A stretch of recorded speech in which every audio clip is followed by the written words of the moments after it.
Whether you are new to the M3 Activator Continuous Improvement Cycle or you just want a bit of a refresher, this video provides you with the key foundational information that will help you know more about how Sprockets supports youth programs and continuous program improvement. We'll be referencing a lot of things today, but you can also find additional materials, support for current cycle dates, and other information on the resource page found on the Engage St. Paul website on your screen. During this video, we will touch on the following things. Talk about some of the lingo that you might hear in talking about CPI, preparing for data collection, what we mean when we talk about assess, plan, improve, the quality data supports using the PQA that Sprockets provides in St. Paul, what we're talking about when we talk about the cycle, when it happens, things like that, and then finally next steps. If you check at the timestamps in the description, you can skip ahead to specific spots or return to portions that you want to review again. So continuous program improvement, or CPI, isn't unique to youth work. It's a concept that is used across many industries, and while the steps can look different, the philosophies are the same. It's ongoing. It's not a checklist that you do once and then you're done. We think of it as an annual cycle, but it could be a process that is adjusted to quarterly or monthly. However it is that makes sense for your program is how you could structure it. It combines data monitoring, progress over time, staff perspectives that help provide important context that help make the meaning of the data more clear. And the truth is that most programs are doing great work, but change happening in incremental ways, even small adjustments over time, lead to improvement in responsiveness to the youth and the program environment that you're currently experiencing. And ultimately, it is about improving the quality of programs so that young people can have a positive experience and you can have those positive impacts that your program hopes to achieve. It is also something referred to as CQI, continuous quality improvement. In the early years of Sprockets, around 2011-2012, when Sprockets was building our infrastructure, we adopted the Assess, Plan, Improve cycle that our partners at the Weichert Center and other places use to support the use of program quality data through the PQA. This gave us a shared language with others doing similar work, and we knew even back then that quality data, the data about what happens at the point of contact with young people, was only part of the picture. So in about 2012, 2013, with our partners at the Department of Education and Beacons Network, we developed M3, Making Meaning with Multiple Datasets, recognizing that participation data, outcome data, and experience data paired with quality data paint a more complete picture of the overall program quality. You'll notice that M3 logo now contains the phrase, a resource from Ignite. During the time with M3 was being developed, Ignite After School in Minnesota began to re-energize as a statewide network, and there was recognition that the M3 process for looking at data for improvement was an asset for the whole state. And Beacons and Sprockets as networks didn't have that focus or reach so that M3 could reach all those programs. And so it has become a product of Ignite After School, who now supports M3 as their statewide continuous program improvement cycle, branding the data day, the Huddle. Ignite frames CPI as plan, do, check, adjust, which you can see in the visual there on the right. While the words are a bit different, the philosophy again is the same. It is continuous program improvement. There are a variety of funders who may ask programs about CPI during their application process, how programs are using data for improvement, and whether they are connected with their local networks, like Sprockets. For some programs receiving specific funding, M3 Continuous Program Improvement Cycle may be recommended. For others, it may be required. Either way, the Sprockets Activator Cycle is a support that is also recognized as an M3 CPI process. We use that for our St. Paul programs, and it does meet those requirements. That said, with any funders who are requiring a CPI process, be sure to take your guidance and clarification from them in the event that special Our specific funders have criteria outside of the M3 Activator Cycle. If you are with a program in the state of Minnesota, but not in St. Paul, you can check out the Ignite website to find more information about how to participate in M3 through Ignite. We just made it through the lingo part of the agenda and talked about the activator cycle, and now we're going to break down the phases of assess, plan, and improve.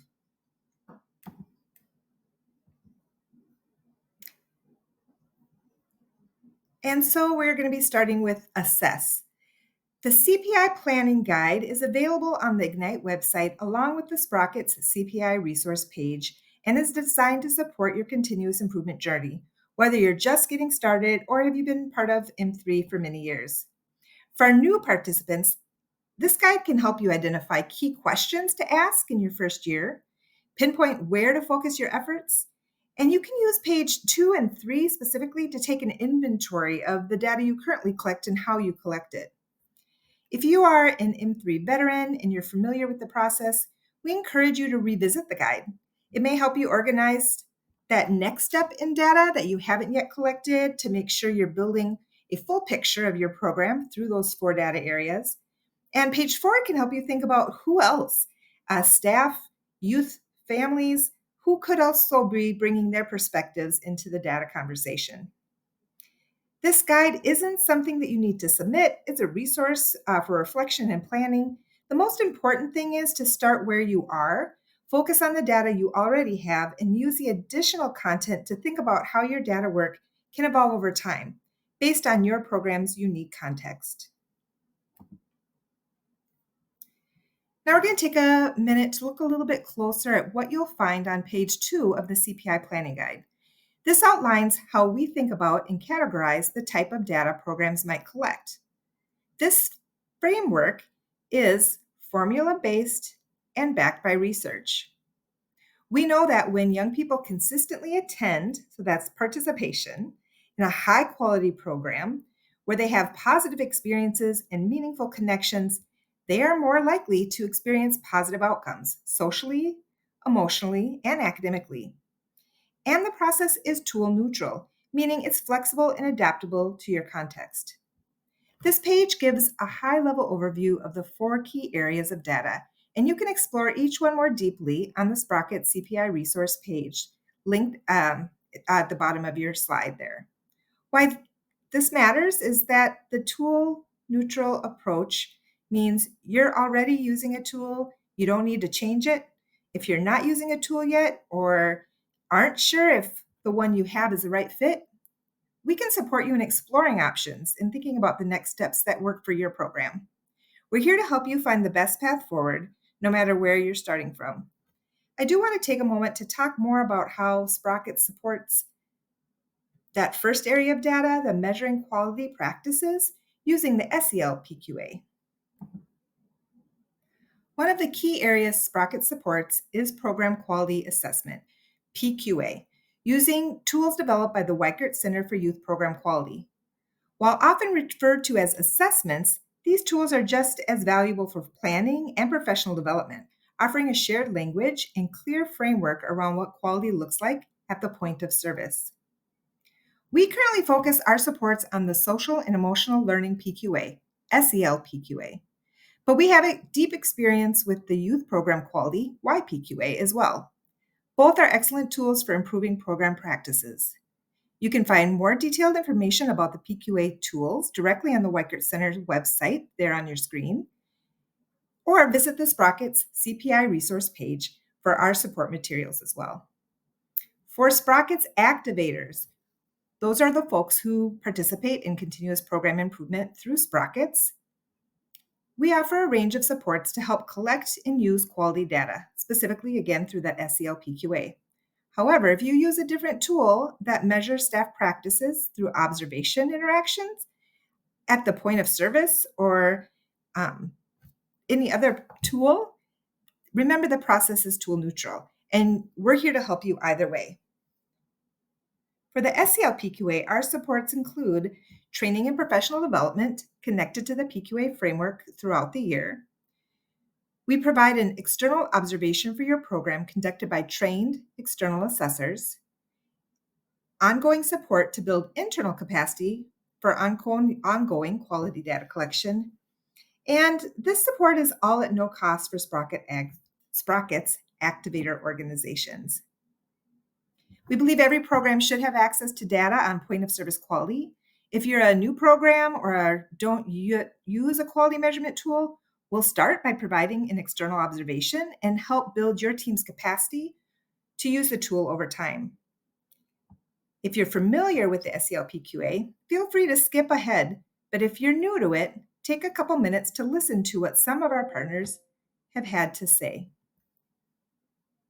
I appreciate being able to have the opportunity to have an external assessor come in and take a look at our program and use the YPQA or Youth Program Quality Assessment tool to understand the ways that our program is really supportive of youth, and then also ways that we can grow and improve the experiences that they have through it and just become a better program in general. So that has been really helpful. I remember my first encounter with YPQA and SEL observation. I was scared. I was like a youth worker doing direct work. I was getting observed, and it felt like, oh no, I needed to get everything perfect, or if my score was bad, then it is a reflection on me being a bad youth worker. And so from that experience, I think I've been, and I keep pushing for framing it. It's no, there's no perfect youth worker. It's how do we better ourselves and better our programming?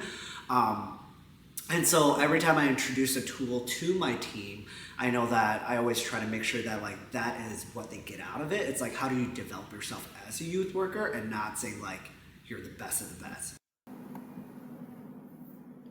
You can explore more details about each of the datasets on our Sprockets CPI resource page, but here's a quick overview and review of the 4 main types of data that we focus on.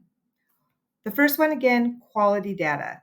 We use the SELPQA to gather observation-based data on program quality.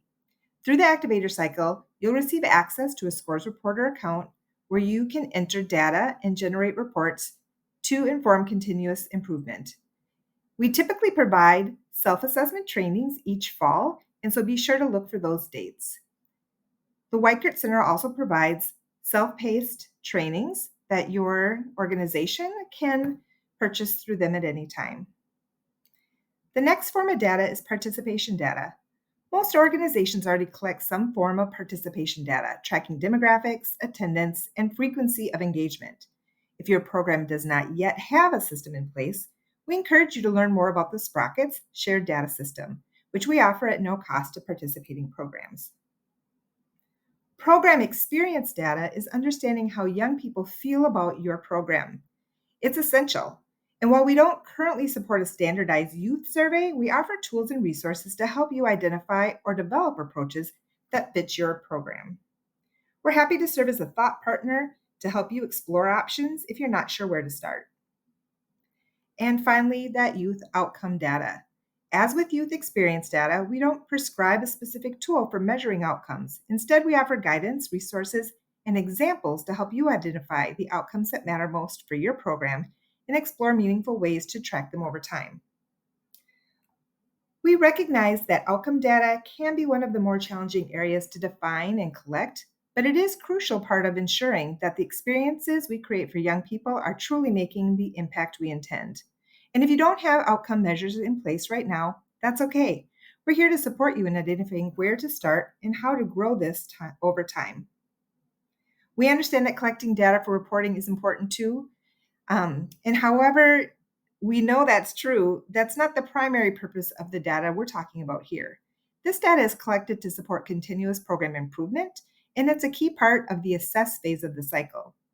This also helps you create some of the really important narratives that can also make your reporting a more thorough narrative of what your program is achieving. For folks who maybe are visual or right now are not quite sure where to start, check out the decision tree on the Sprockets CPI resources page. It helps you kind of step by step think about each of those areas of data, whether you collect them now, and maybe suggestions on how to move forward. Again, at any time, feel free to reach out to have us talk through more of those things in person if that's a support as well. The next phase that we're going to transition to is the plan phase of the CPI cycle. And that's where the Huddle Day comes in.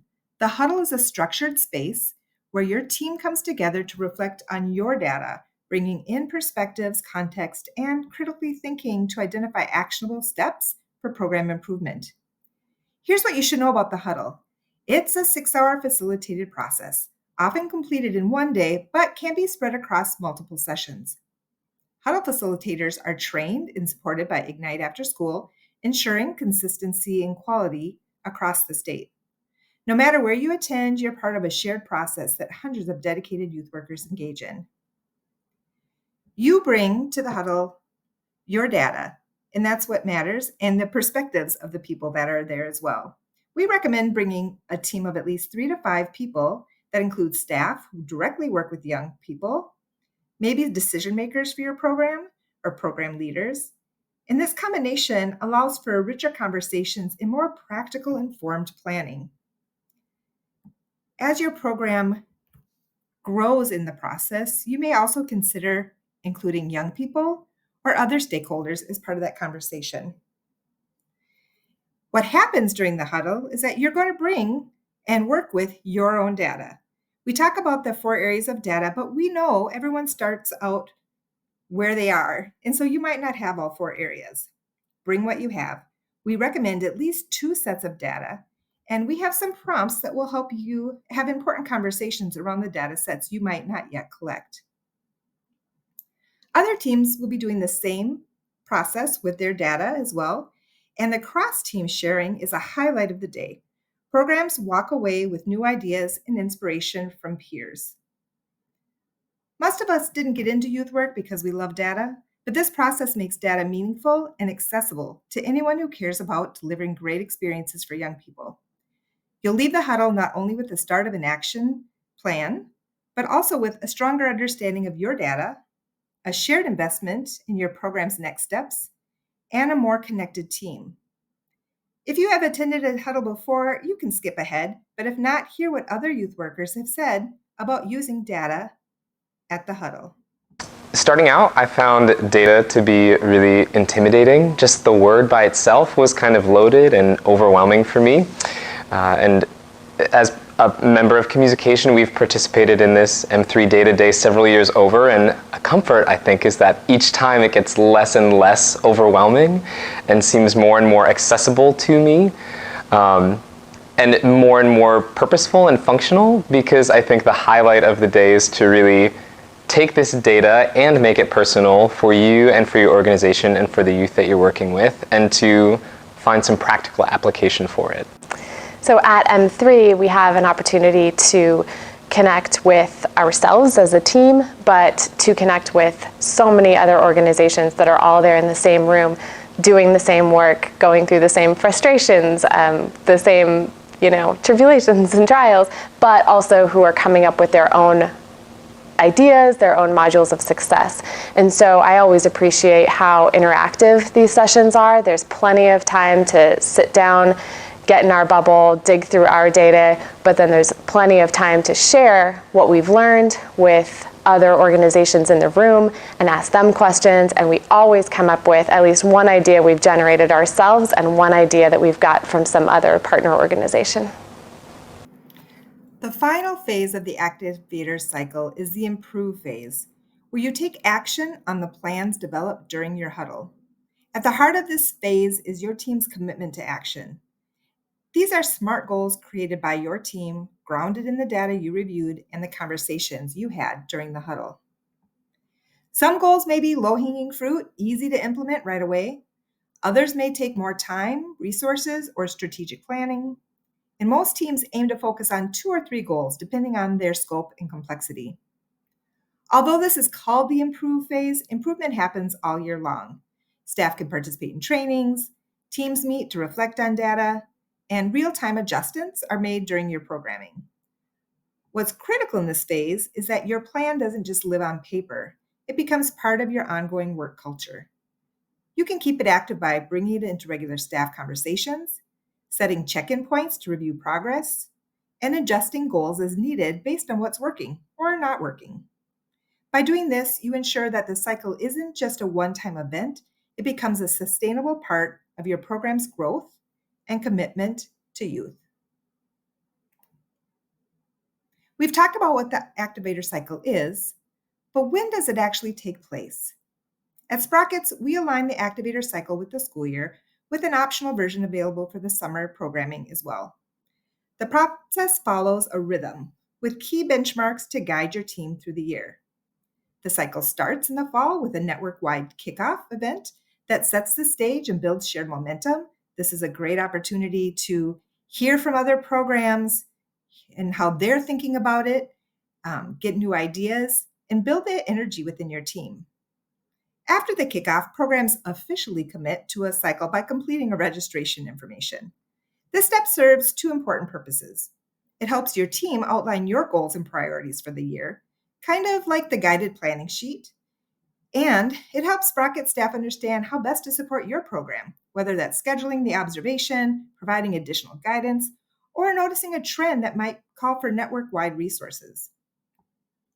This structure helps ensure that programs are supported, intentional, and connected throughout the year. Once your program is registered for the activator cycle, the next phase is simple. You run your program and collect your data. But by registering, we know that we can continue then to connect with you about important dates and other things that may impact your cycle. When you collect your data matters. At Sprockets, we encourage programs to collect data earlier in the program year, not just the end. Why? Well, it's important to be responsive. Early data gives you a chance to respond in real time to what's happening rather than waiting until the program is over to realize what could have been adjusted. When you think about measuring impact, it helps you understand whether the activities you're doing are actually having the impact on young people that you attend. Then you can make adjustments. You can identify what's working well and where maybe tweaks are needed while there's still time to make a difference. This approach puts data to work for you and your team as a tool for learning and improving as you go, not just for reporting at the end. During this phase, we also provide some of those foundational trainings to help keep your team, for example, connected with the PQI and understanding that if that's a new resource for your organization. The next major step is participating in a huddle, a collaborative space where your team reflects on data, shares their insights, and set goals for the cycle ahead. When you register with Sprockets, you'll receive a detailed information about how to sign up for a huddle that works for your team. We offer multiple huddle options between December and through January, including full-day sessions and also 2 part-day half sessions. This variety makes it easier to plan ahead and ensure your team can fully participate. But you only need to register for the one that works for you. The Sprockets Activator Cycle is aligned with Ignite After School's M3 Continuous Program Improvement CPI Cycle. Ignite helps support huddles across the state and shares registration info on their website as well. However, if you're registered for the Activator Cycle through Sprockets, you do not need to register separately with Ignite. We've got you covered. After the huddle, your team will probably need to do a little bit of fine-tuning on your goals and creating your plan. But in Sprockets, we do ask that you submit that plan in the mid-February. We don't post those plans. We don't share them or rank them. The goal is to be a low-stakes accountability partner in that process and be able to provide you feedback that might help you with your goals. After that, it's about working your plan and doing those pieces, whether it's new training and development, whether it's creating some resources at your site, whatever your plan is. And then in May, it's important to think about what was that experience for you that year, creating a CPI narrative about what you learned and what you did and how you experienced it. This is great for sharing your story and how your team works together. Now, I mentioned that there is also a summer cycle. And so we know that for some programs, their summer cycle looks a little bit different than their school year or their programming. And so if you have programming during the summer that you want to focus on that's different than your school year, the steps are still the same, the calendar's just shifted. So you register for the Summer Activator Cycle in late April, early May. We'll schedule a time to do an observation for you during the summer. We know it's busy, and so we want to get that on the calendar quick, along with any other data collection that you would typically do for your summer programming. In the fall, you would have your huddle so that you can check in on your data and create your plan, and then you would just submit it before the holiday break. Again, spending the time to adjust, going into the remainder of the school year or preparing for your next summer cycle. Now, for some programs, when they've built up that capacity and maybe want to think about their programming year round, it is possible to think about starting the activator cycle in the summer, using that data to look at in the fall as a chance to check in on things, create your plan for the year, do your plan for the year, and then again, attend another huddle mid-year in that December, January time, and really create this continuous program year-round process. And so if that works for you, that's amazing. And we really do strive to think about how are we looking at data more times than just that one huddle during the year. You may also decide to have some more specific feedback loops that you put into your program, staff team meetings, or other things like that. So that's the overview of the timeline. So what are your next steps to participate in the M3 Activator Cycle?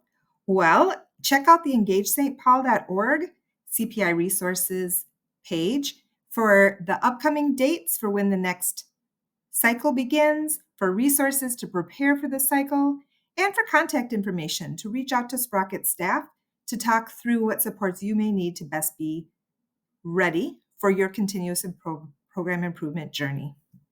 Look forward to meeting with you.